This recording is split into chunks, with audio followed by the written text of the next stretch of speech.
Every company out there deals with customer complaints. That's just part of the game. But the really smart companies, they see those complaints not as headaches, but as huge opportunities. So in this explainer, we're going to break down how they turn that complaint into a major comeback. And we'll focus on the two steps that make all the difference: taking action and, crucially, following up. I mean, we've all been there, right? You've worked hard to build a solid relationship with a customer, and then, boom, something goes sideways. A service fails, a product is faulty, whatever it is. The real test isn't if this is going to happen, because it will, but what you do in that critical moment right after it all goes wrong. And that what you do next actually has a name. It's called customer recovery. It's all about the specific actions you take to bounce back from that service failure. And listen, the goal here isn't just to put a Band-Aid on the problem. It's to actually transform that unhappy customer back into someone who's not just satisfied, but maybe even more loyal than before. So to handle that initial, and let's be honest, often pretty heated interaction, there's a brilliant framework called the MAMA approach. Think of it as your game plan for that first response, and it's all designed to turn a really negative situation into a positive one. Here's the MAMA approach in a nutshell. It's an acronym. You start by making time to listen. Then you acknowledge their feelings. Then you make a real apology and take ownership. But that final A, that's the one we're zeroing in on today. Act and follow up. This is what separates a decent response from an absolutely legendary one. All right, step one, make time to listen. It sounds so simple, right? But it's the step that gets rushed more than any other. This means giving that customer your full, undivided attention. You're not interrupting. You're not planning what you're going to say next. You are just listening to understand exactly what happened from their point of view. Okay, next up, you've got to connect with them on a human level. You acknowledge how they're feeling. Simple phrases like, "I totally understand why you're frustrated," go a long, long way. It shows you're not just a robot hearing words. You get the emotion behind them. You're making it clear you're on their team. And that leads us to this next critical step.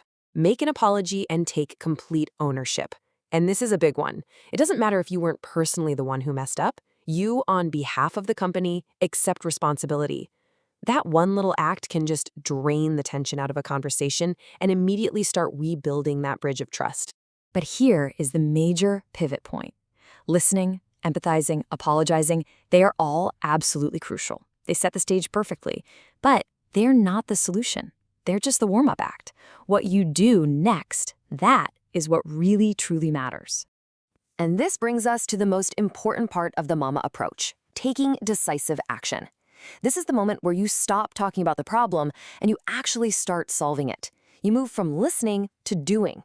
Now, this idea of taking action fits perfectly into a bigger strategic model called the closed-loop process. It's a really simple three-step cycle. First, you listen. We just covered that. Second, you understand what you've heard. And that all leads to the final, most critical step, action. And that action can really take two different forms. On one hand, you've got the macro reaction, that generic, automated, "we've received your ticket" email. But on the other hand, you have the micro response. And this is where the magic happens. This is a direct, personal, specific reply to that one customer. That's what makes people feel truly heard and valued. But hold on, because even taking that amazing personal action isn't the final step. To make this whole recovery thing stick and be truly effective, it has to be part of a cycle. It's all about closing the loop. So, what is a closed-loop approach? Well, think of it this way. Every single interaction, every complaint, every solution, every piece of feedback gets logged back into your business systems. This isn't about just one-off fixes. It's about using that data to track what happened, analyze it, and improve your entire process so that same mistake doesn't happen over and over again. And this diagram here, it's a perfect picture of that idea. See how it's not a straight line? It's a circle. Feedback leads to refinement, which leads to better service, which creates more feedback. It's a continuous loop of getting better and better. This whole process of learning from what you did, well, it has a formal name too. It's called performance analysis. Basically, you're using all that data from your follow-ups to ask the big, important questions like, is our strategy actually working? Or are we hitting our goals? This is what turns good intentions into seriously great results. So let's zoom out for a second and look at the big picture. This intense focus on action and follow-up, it tells us something really deep about what customer relationship management, or CRM, is all about. It's so much more than just a giant spreadsheet of names and emails. And this quote just nails it.